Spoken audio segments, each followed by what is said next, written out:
ये कहानी एक ऐसे बीच की है जहाँ कोई जाता है तो वापस कभी जिंदा लौट के नहीं आ पाता। लेकिन आखिर इस बीच पर ऐसा क्या है और बीच पर ऐसी क्या मिस्ट्री है, आइए जानते हैं आज की इस कहानी से। कहानी की शुरुआत एक धूप भरे पक्षियों की चहचहाहट से भरे वर्षावन में होती है, जहां एक लग्जरी कार चौड़ी सड़क पर चल रही है। मुख्य पात्र 6 साल का लड़का ट्रेंट अपनी 11 साल की बहन बेथ के साथ जोर जोर से गाना गा रहा है। उनकी माँ और पिता उनकी मधुर आवाज की तारीफ कर रहे हैं। फिर कार अपने गंतव्य पर पहुंचती है, एक समुद्री तट वाला रिसोर्ट। सामने की शानदार इमारतें और पहले से इंतजार कर रहे स्टाफ को देखकर पिताजी खुशी से कहते हैं, यह जगह वाकई कमाल की है। कार रुकते ही मुस्कुराता हुआ मैनेजर दरवाजा खोलता है और परिवार को गर्मजोशी से रिसोर्ट के हॉल में ले जाता है। तब एक नीले कपड़े वाली लड़की 2 कॉकटेल लेकर आती है। यह रिसोर्ट की तरफ से विशेष रूप से बनाया गया ड्रिंक है। दंपति बिना सोचे उसे पी जाते हैं। नीली लड़की फिर ट्रेंट और बेथ को हॉल के अनलिमिटेड सिंगिंग जोन में जूस पीने के लिए ले जाती है। सबके जाने के बाद माँ पिता से धीरे से कहती है, क्या तुम विश्वास कर सकते हो, यह जगह मैंने ऑनलाइन ढूंढी थी। एक छोटा सा प्राइवेट आइलैंड सिर्फ छुट्टियां मनाने के लिए। स्पेशल प्लेन, स्पेशल कार और मैंने फर्स्ट प्राइज भी जीता है। हमें सिर्फ रहने का खर्चा देना है, बाकी सब यहाँ की सारी सर्विसेज, यहाँ तक कि टिकट भी रिफंड हो जाएगा। दूसरी तरफ ट्रेंट और बेथ मैनेजर के 6 साल के छोटे भाई आशु से मिलते हैं। ट्रेंट और आशु की उम्र एक जैसी होने से दोनों जल्दी ही दोस्त बन जाते हैं। फिर परिवार अपने कमरे में सामान रखने जाता है। वहाँ पिता को पता चलता है कि यह रिसोर्ट वॉरेन फार्मास्यूटिकल कंपनी से जुड़ा हुआ है, क्योंकि हर चीज पर उसका लोगो लगा है। पिता माँ को बताते हैं कि वॉरेन हाल ही में उभरी हुई कंपनी है और उनकी दवाइयाँ पूरी दुनिया में बहुत मशहूर हैं। सामान रखने के बाद सब बीच पर खेलने जाते हैं। ट्रेंट और आशु हर व्यक्ति से उनका पेशा पूछते हैं। यह ट्रेंट का शौक है, वह हर किसी का चेहरा और प्रोफेशन याद रख लेता है। पूछताछ से पता चलता है कि बीच पर न सिर्फ डांसर और पेंटर हैं, बल्कि पुलिस वाले और फायर फाइटर भी हैं। इधर बेथ बीच पर खड़ी है और कुछ समझ नहीं पा रही। उसका एक ही शौक है, रैप गाने सुनना। उसके दोस्त कम हैं, उसे नए दोस्त बनाने का तरीका नहीं पता, इसलिए वह दूर हंसते बात करते लड़के लड़कियों को देखती रहती है। रात को ट्रेंट आशु द्वारा दिए गए नोट को निकालता है। उसमें अजीब अजीब चिन्ह बने हैं। ये दोनों का अपना कोड है। पढ़ने पर पता चलता है कि अगले दिन आशु ट्रेंट के साथ आइसक्रीम कंपटीशन करने वाला है। सुबह रिसोर्ट के रेस्तरां में परिवार नाश्ता कर रहा है। एक बुजुर्ग औरत और उसका डॉक्टर बेटा मेन्यू देख रहे हैं। उनके सामने मॉडल बहू और 6 साल की पोती सुनहरे बालों वाली लड़की बैठी है। मॉडल एक हैंडसम वेटर से हाई कैल्शियम वाली डिश बताने को कहती है, क्योंकि उसे लो कैल्शियम ब्लड है, उसे अक्सर कैल्शियम लेना पड़ता है। उसी समय ट्रेंट का परिवार भी नाश्ता कर रहा है। तभी मैनेजर उनके पास आता है और धीरे से कहता है, इस आइलैंड पर एक सीक्रेट बीच है। चारों तरफ से चट्टानें और खड़ी ढलानें हैं। उन चट्टानों में दुर्लभ मिनरल्स हैं। यह जिंदगी में एक बार देखने लायक नजारा है। मैं इसे सिर्फ कुछ खास मेहमानों को बताता हूँ, क्योंकि हर कोई आपकी तरह खुशहाल परिवार नहीं होता। मैं आपके लिए स्पेशल कार अरेंज कर सकता हूँ, ये हमारा छोटा सा राज रहेगा। ट्रेंट के पिता परिवार से पूछने के बाद हाँ कह देते हैं। तभी दूर एक घुंघराले बालों वाली औरत जमीन पर गिरकर ऐंठन मारने लगती है, जैसे एपिलेप्सी का दौरा पड़ा हो। उसका एशियाई पति बिना घबराए उसे लिटाता है। साफ है कि उसे इसकी आदत है। थोड़ी देर बाद ट्रेंट का परिवार स्पेशल कार में सवार होता है। ट्रेंट को आशु का नया नोट मिलता है। नोट जेब में डालते ही एक और परिवार भी कार में चढ़ जाता है। वे भी मैनेजर के न्योते पर प्रकृति के इस अद्भुत नजारे को देखने जा रहे हैं। कार चलती है। एक आयरन गेट से गुजरने के बाद वर्षावन में रुकती है। ड्राइवर कहता है, आदरणीय मेहमानों, बीच आगे है, अब आपको पैदल जाना होगा। मुझे दूसरा काम है, इसलिए यहीं तक छोड़ सकता हूँ। कार में आपके लिए छाता, टेंट, तौलिए और बच्चों के लिए मैनेजर ने स्पेशल फूड रखा है। वापस जाना हो तो रिसोर्ट का फोन कर दीजिएगा, मैं तुरंत आ जाऊंगा। यह कहकर वह सामान पिता के हाथ में थमा देता है। सामान इतना भारी है कि पिता को लगता है बच्चों के लिए इतना खाना जरूरी नहीं, लेकिन रिसोर्ट की मेहमान नवाजी ठुकरा नहीं पाते। सब झुकते मुड़ते घाटी में चलते हैं और हंसते बात करते अंदर जाते हैं। सामने एक शांत मुलायम रेत वाला बीच दिखता है। चारों तरफ हरी भरी चट्टानें, बाहर की दुनिया की शोरगुल से पूरी तरह कटा हुआ, जैसे कोई जन्नत हो। सब छाते लगाते हैं और दूर चमकते दमकते कोरल रीफ को देखते हैं। चूंकि कोरल समुद्र में है, पिता बच्चों को पानी में न उतरने की चेतावनी देता है। तभी बेछाया में खड़े एक आदमी को देखकर हैरान हो जाती है। वह पिता से खुशी से कहती है, वह मशहूर रैपर है, उसकी हर गाने में सुनती हूँ। वह उससे बात करने जाना चाहती है, लेकिन पिता रोक देते हैं। पिता कहते हैं कि बिना वजह किसी को परेशान नहीं करना चाहिए। दूसरों की छुट्टियाँ। कुछ समय बाद क्विट अपने हमउम्र सुनहरे बालों वाली लड़की से दोस्त बन गया। वे दोनों और बेस साथ में खेलने लगे। लेकिन अजीब बात यह थी कि उन्हें बहुत भूख लग रही थी, जबकि उन्होंने अभी अभी नाश्ता किया था। तभी बच्चों ने चट्टान के नीचे रेत के ढेर में कई चीजें पाईं। ऐसा लग रहा था जैसे पहले के मेहमानों ने छोड़ दी हों। छोटे बालों वाले देवता ने देखते ही सुनहरे बालों वाली लड़की ने बच्चों को रेत के ढेर से दूर रहने का आदेश दिया, क्योंकि उन चीजों में जंग लगे चाकू छुरी थे। उसे डर था कि बच्चे कट न जाएं। कुछ देर बाद एक हादसा हो ही गया। समुद्र के पानी में सबने एक नंगी महिला की लाश देखी। लाश को किनारे पर लाया गया तो छाया में बैठा गायक नाक से खून बहाता हुआ धीरे धीरे लाश के पास आया। इस समय तक छोटे बालों वाले देवता बच्चों को दूर ले जा चुका था। किनारे पर सिर्फ बड़े लोग रह गए थे। पूछताछ के बाद पता चला कि गायक ने उस महिला को पहले देखा था। जिंदा रहते हुए वह नंगी होकर समुद्र में तैरने गई थी। गायक समुद्र तट पर इसलिए बैठा था कि तैरकर लौटने वाली उस महिला का इंतजार कर रहा था, लेकिन उसे पता नहीं था कि वह मर चुकी है। डॉक्टर को गायक की बात पर भरोसा नहीं हुआ, लेकिन छोटे बालों वाले चाचा बीच बचाव किया तो मामला ज्यादा बिगड़ा नहीं। कुछ समय बाद बूढ़ी महिला ने कहा कि उसका दिल बहुत असहज महसूस हो रहा है। मॉडल ने इसे सुना तो ज्यादा ध्यान नहीं दिया। उसे लगा कि बूढ़ी महिला बिना बीमारी के शिकायत कर रही है। दूसरी तरफ क्विट ने छोटे बालों वाले देवता से कहा, मेरा स्विमर सूट बहुत टाइट हो गया है, बहुत तकलीफ हो रही है। छोटे बालों वाले देवता ने स्वाभाविक रूप से क्विट की ओर देखा। अचानक वह ठिठक गया। उसने तुरंत बाकी बच्चों की जांच शुरू की, लेकिन जो उसने देखा उससे वह भयभीत हो गया। तभी पहले मिर्गी से पीड़ित घुंघराले बालों वाली लड़की और एशियाई लड़का हंसते बातें करते हुए छोटे बालों वाले चाचा के सामने आ गए। पता चला कि वे दोनों भी मैनेजर के निमंत्रण पर इस समुद्र पर छुट्टियां मनाने आए थे। समुद्र तट पर किसी की मौत की खबर सुनकर एशियाई लड़के ने तुरंत बताया कि ड्राइवर चला गया है। चूंकि समुद्र तट पर सिग्नल नहीं था, इसलिए एशियाई लड़का अकेले घाटी को पार करके उस जगह पर जाने का फैसला करता है जहां ड्राइवर ने कार पार्क की थी। डॉक्टर मॉडल की पुकार सुनकर तुरंत अपनी मां की हालत देखने चला जाता है। इसी बीच घाटी में घुसते ही एशियाई लड़के को चक्कर आता है। जब वह दोबारा आंखें खोलता है तो खुद को फिर से समुद्र तट पर पाता है। अब उसके पास घुंघराले बालों वाली लड़की और छोटे बालों वाला चाचा बैठे हैं, जो कह रहे हैं कि वह खुद ही वापस समुद्र तट पर लौट आया था, लेकिन जैसे ही वह तट पर पहुंचा बेहोश होकर गिर पड़ा। उसी समय डॉक्टर को पता चलता है कि बूढ़ी महिला को शायद डर के मारे दिल की तकलीफ हुई है। तभी छोटे बालों वाला देवता चिंतित होकर डॉक्टर के पास आता है और कहता है, माफ करना, मुझे पता है आप बहुत व्यस्त हैं, लेकिन कृपया बच्चों की हालत देख लें, वे कुछ अजीब लग रहे हैं। मैं हिस्टेरिकल नहीं हूँ, लेकिन मैं सचमुच जो देख रहा हूँ उसकी व्याख्या नहीं कर पा रहा। डॉक्टर दूर खेलते बच्चों को देखता है। वह सोचता है कि बच्चों को कुछ नहीं हुआ होगा, लेकिन छोटे बालों वाले देवता की आंखों में डर और हैरानी देखकर वह चुपचाप उठ खड़ा होता है। डर और संदेह आपस में टकरा रहे हैं। आखिर ऐसी कौन सी स्थिति है जिसने छोटे बालों वाले देवता की आंखों को ऐसा बना दिया? जैसे ही वह और छोटे बालों वाला देवता बच्चों की ओर बढ़ते हैं, पीछे से मॉडल की चीख सुनाई देती है, बूढ़ी महिला को कुछ हो गया है। जब सब दौड़कर बूढ़ी महिला के पास पहुंचते हैं, तब तक बहुत देर हो चुकी होती है। बूढ़ी महिला का दिल अचानक रुक जाता है और वह मर जाती है। डॉक्टर का मानना है कि बूढ़ी महिला उस महिला की लाश देखकर डर गई थी,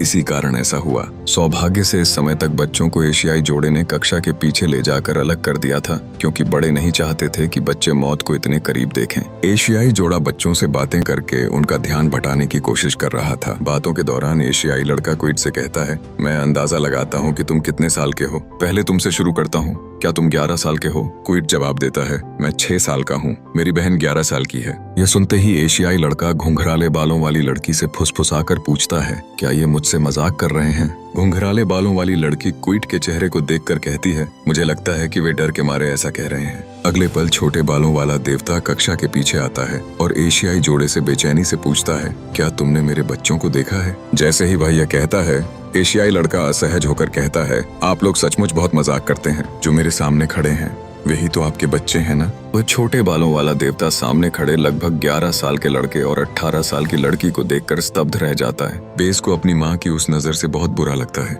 वह नजर ऐसी थी जैसे वह किसी अनजान व्यक्ति को देख रही हो। फिर छोटे बालों वाला चाचा भी वहाँ पहुँचता है। वह देखता है कि छोटे बालों वाला देवता एक अनजान लड़के को गले लगा रहा है। और भी अजीब बात, एक लड़की अचानक उसके गले में छलांग लगा देती है और खुद को बेस कहती है। कुछ देर बाद सब इकट्ठा होते हैं और फैसला करते हैं कि इस जगह से तुरंत निकलना होगा, लेकिन उन्हें पता नहीं था कि दूर पहाड़ी पर कोई उन्हें लगातार देख रहा था। जल्द ही सब अलग अलग दिशाओं में जाते हैं, लेकिन जो भी घाटी में प्रवेश करता है वह बेहोश हो जाता है और फिर से समुद्र तट पर वापस लौट आता है। वे लोग अब पूरी तरह फंस चुके लग रहे थे। फिर अराजकता बढ़ती जाती है। डॉक्टर अचानक चाकू निकालकर अपने हाथ काट लेता है। दर्द से चीखते हुए वह चेहरा पकड़ लेता है। जब वह हाथ हटाता है तो सब हैरान रह जाते हैं। ताजा कटा हुआ घाव पल भर में एक पुरानी सी खिंची हुई चोट का निशान बन जाता है। कुछ समय बाद डॉक्टर सभी बच्चों की जांच करता है। पता चलता है कि हर बच्चे की शारीरिक उम्र कुछ घंटों में 5-6 साल बढ़ गई है। बाहर निकलने के लिए यांग यीनान, एशियाई लड़का, सुझाव देता है कि तैरकर किसी दूसरे किनारे पर जाकर मदद मांगी जाए, लेकिन यहाँ से सबसे नजदीकी किनारा भी कम से कम 100 स्विमिंग पूल जितनी दूरी पर है और पानी का बहाव भी विपरीत दिशा में है। यह असंभव था। फिर छोटे बालों वाले देवता को ट्यूमर के दर्द के कारण गिरते हुए देखा जाता है। डॉक्टर जांच करता है तो पाता है कि ट्यूमर आंखों के सामने बढ़ रहा है। यही कारण था कि ट्यूमर भले ही सौम्य था, लेकिन वह बेहोश हो जाता था। सबके अनुरोध पर डॉक्टर चाकू से सर्जरी करने का फैसला करता है। वह हिम्मत करके छोटे बालों वाले देवता की त्वचा काटता है, लेकिन जैसे ही चाकू हटता है, घाव तुरंत एक पुराना निशान बन जाता है। फिर दोबारा कोशिश की जाती है। इस बार दबाव डालने वाला आदमी और छोटे बालों वाला चाचा घाव को हाथों से खुला रखते हैं। आखिरकार हैमिल्टन आकार का ट्यूमर सफलतापूर्वक निकाल लिया जाता है। अगले ही पल घाव तुरंत भर जाता है और छोटे बालों वाला देवता होश में आ जाता है। तभी दूर से चाकू वाले की चीख सुनाई देती है। उसने अभी अभी उस महिला को ढकने वाली तौलिया हटाया था। वह जो देख रहा था उसे यकीन नहीं हो रहा था, इसलिए वह चिल्ला उठा। सब दौड़कर पहुंचते हैं। सामने सिर्फ हड्डियां रह गई थी। महिला पूरी तरह कंकाल बन चुकी थी। छोटे बालों वाले देवता ने हड्डियों को जांचा। कहा गया कि मैं एक पुरातत्व विशेषज्ञ हूँ। सामान्य तौर पर मांसपेशियों को हड्डियों से अलग होने में 7 साल का समय लगता है। शॉर्ट हेयर वाली लड़की से मिली जानकारी के आधार पर सबने निष्कर्ष निकाला कि समुद्र तट का समय बाहरी दुनिया के समय से अलग है। केवल इसी तरह से यह समझाया जा सकता है कि 3 घंटे में ही महिला की हालत 7 साल बाद जैसी हो गई। उसी समय टेंट के अंदर क्वेट और गोल्डन हेयर वाली लड़की एक दूसरे को गले लगाए हुए थे। उनके शरीर में तेजी से बढ़ते हार्मोन ने उन्हें एक दूसरे के करीब आने के लिए मजबूर कर दिया। वे एक दूसरे के स्पर्श की तीव्र इच्छा कर रहे थे। दूसरी ओर सबने विश्लेषण और चर्चा के बाद अनुमान लगाया कि यह समुद्र तट कोशिकाओं को तेजी से बूढ़ा कर देता है, क्योंकि उनके कपड़े और साथ में लाए गए खाने की चीजों में कोई बदलाव नहीं हुआ था। वे मानते हैं कि आसपास की खड़ी चट्टानों में मौजूद कोई विशेष खनिज इस कोशिका वृद्धावस्था का कारण है। इसी वजह से वे घाटी से बाहर नहीं निकल पा रहे हैं। उनकी कोशिकाएं तेज बदलाव वाले वातावरण को सहन नहीं कर पाती, इसलिए उनका शरीर उन्हें वापस समुद्र तट पर लौटने के लिए मजबूर करता है। सबसे डरावनी बात यह थी कि यहाँ आधा घंटा बराबर 1 साल के होता है। अगर वे यहाँ एक दिन बिताते हैं तो बाकी दुनिया में 50 साल बीत जाते हैं। तभी शॉर्ट हेयर गॉड और मॉडल ने सबसे पूछा कि गोल्डन हेयर वाली लड़की और क्वेट कहाँ गए हैं। बस बात खत्म हुई कि सबने देखा क्वेट और गोल्डन हेयर वाली लड़की सामान में रखे खाने को बड़े चाव से खा रही हैं। फिर क्वेट ने लड़की का हाथ पकड़ा और दोनों सबके पास आने लगे।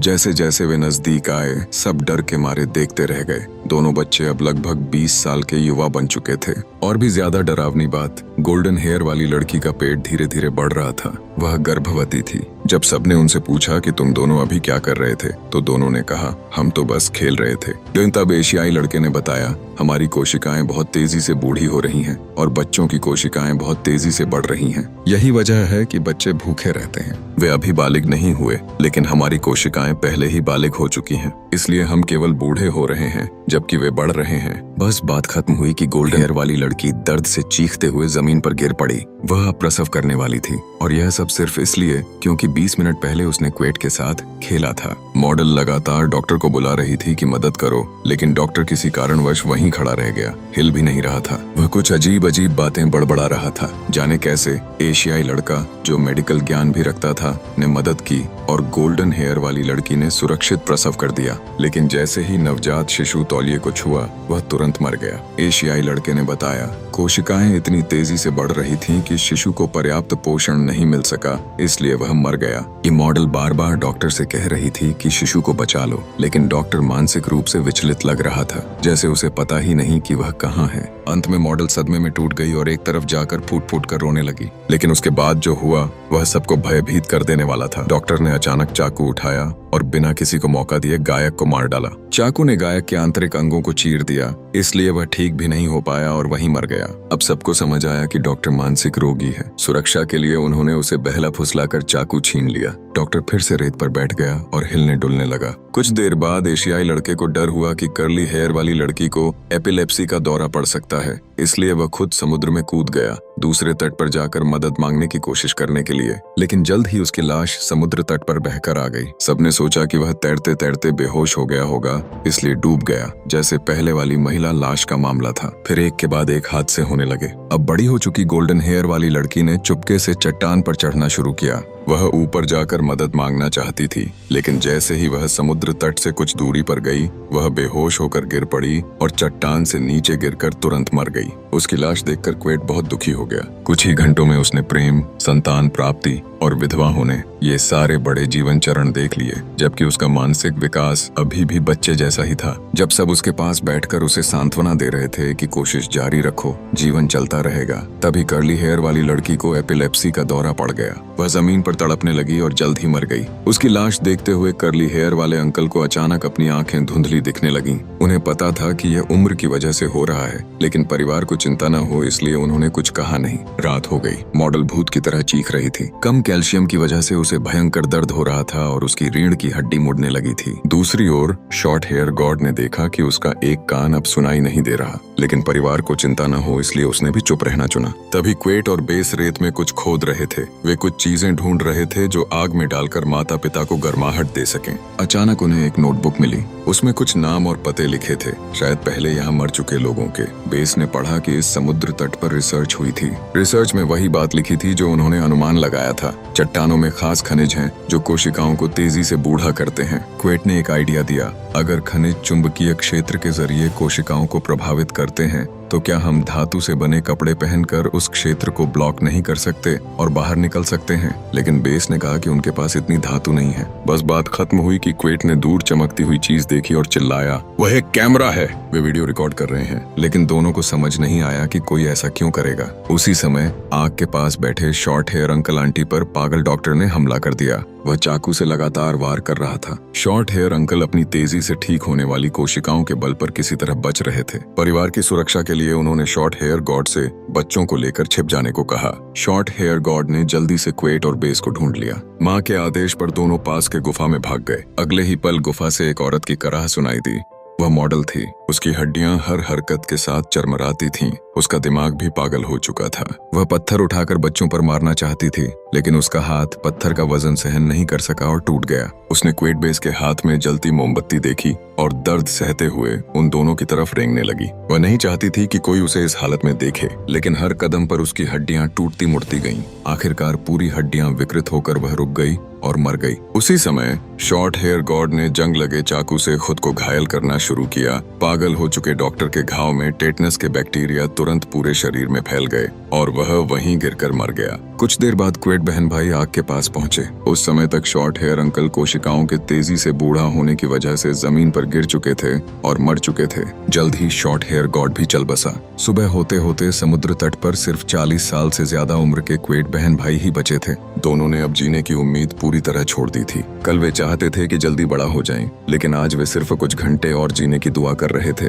तभी क्वेट को याद आया कि कल आह शाई ने उसे एक कागज का टुकड़ा दिया था। फुर्सत में उसने उस पर लिखे कोड को सुलझाया। उसमें साफ साफ लिखा था, मेरा अंकल कोरल रीफ से नफरत करता है। इस खोज ने दोनों में नई उम्मीद जगा दी। वे समझ गए कि आह शाई उन्हें संकेत दे रहा था। यहाँ से निकलने का एकमात्र रास्ता कोरल रीफ है। कोरल रीफ उतने ही पुराने समय से हैं जितने चट्टानें। शायद लाखों साल की विकास प्रक्रिया में ये चट्टानों से निकलने वाली थे। रेडिएशन को सहन करने लायक हो चुके हैं, इसलिए दोनों ने सब कुछ दांव पर लगाकर समुद्र में गोता लगाया। जब वे कोरल रीफ तक पहुंचे तो हैरान रह गए। कोरल रीफ के नीचे एक सुरंग पासेज था, लेकिन अचानक हादसा हो गया। बेस के कपड़े कोरल में फंस गए और ऑक्सीजन कम होने के साथ साथ दोनों की आंखों में डर बढ़ता गया। उसी समय समुद्र तट से थोड़ी दूर पहाड़ी की चोटी पर ड्राइवर ने समुद्र तट देखने वाला कैमरा समेट लिया। उसने फोन पर मैनेजर से कहा, शेडन सेड वहाँ प्रयोग समाप्त, सभी प्रयोगकर्ता मृत। मैंने कुछ मिनट इंतजार किया। हालांकि उस बहन भाई जोड़े ने एकमात्र रास्ता ढूंढ लिया था, लेकिन वे कोरल रीफ में डूब गए। पिछले साल के बाकी लोगों की तरह अंत में वे भी कोशिकाओं के बूढ़े होने से धूल बन जाएंगे। हम अगला प्रयोग तैयार कर सकते हैं। फोन काटने के बाद ड्राइवर कार चलाकर द्वीप के अंदरूनी हिस्से में बने एक लेबोरेटरी में पहुंचा। लैब में चारों तरफ वैज्ञानिक काम कर रहे थे। बीच में एक विशेष कंटेनर में बंद एक अजीबोगरीब पत्थर रखा था। ड्राइवर की रिपोर्ट सुनकर मैनेजर ने सबका काम रोक दिया और खुशी से बोला, हमारी वालेन फार्मास्यूटिकल्स की 77वीं प्रयोग सफल रही। प्रयोगकर्ताओं में एक एपिलेप्सी का मरीज था। हमने उसे ऐसी दवा दी जिससे वह लगातार 8 घंटे 17 मिनट तक बिना दौरा पड़े रहा, यानी 16 साल से ज्यादा का समय। इसका मतलब हमने उसकी एपिलेप्सी को ठीक कर दिया। यही हमारा काम है, पूरी दुनिया के मरीजों को बचाना। इसके लिए थोड़ा सा बलिदान बर्दाश्त करना पड़ता है। बस बात खत्म हुई कि सब वापस काम में जुट गए। मैनेजर ने पास खड़ी ब्लू ड्रेस वाली महिला को कहा कि अगले बैच के चुने हुए प्रयोगकर्ताओं को कॉकटेल के नाम पर दवा देने की तैयारी करो। वे लोग जल्द ही द्वीप पर पहुंचने वाले हैं। कुछ देर बाद मैनेजर ने नए आए प्रयोगकर्ताओं का जोश से स्वागत किया। ठीक जब ब्लू ड्रेस वाली महिला ट्रे पर कॉकटेल देने वाली थी, तभी ट्रे गिर गई। ट्रे गिराने वाला व्यक्ति चारों तरफ खड़े लोगों पर चिल्लाने लगा और अपनी कहानी सुनाने लगा। वे दोनों थे क्वेट बहन भाई। पता चला कि वे कोरल रीफ को पार करके सफलतापूर्वक बच निकले थे। उसी समय एक पुलिस अधिकारी ने अपनी नोटबुक सरकार को सौंपी। उसने क्वेट बहन भाई से पूरी घटना सुनी थी। शुरू में उसे यकीन नहीं हुआ, लेकिन नोटबुक में लिखे नाम और पते देखकर उसे विश्वास हो गया। सरकार के रिकॉर्ड में वे सभी लोग लापता घोषित थे। अब सरकार वालेन फार्मास्यूटिकल्स पर कब्जा करने के लिए सेना भेज रही थी। इतने सालों से हो रहे वालेन फार्मा के क्रूर प्रयोग अब दुनिया के सामने आने वाले थे। कुछ समय बाद क्वेट बहन भाई ने आशाई को अलविदा कहा। पुलिस उन्हें हेलीकॉप्टर में बिठा कर ले गई। पुलिस वाले ने कहा, वालेन फार्मा को कानून के दायरे में लाया जाएगा। मैं तुम्हें एयरपोर्ट छोड़ने जा रहा हूँ। तुम्हारी आंटी वहाँ तुम्हारा इंतजार कर रही हैं, लेकिन मैं नहीं बता सकता कि वह तुम्हें देखकर कैसी प्रतिक्रिया देंगी। उस समय फिजियोलॉजिकल उम्र 50+ साल वाली क्वेट बहन भाई ने बिना किसी डर के कहा, आगे जो भी हो हम दोनों डटकर सामना करेंगे, क्योंकि हम जीवन के सारे बड़े पड़ाव पहले ही देख चुके हैं।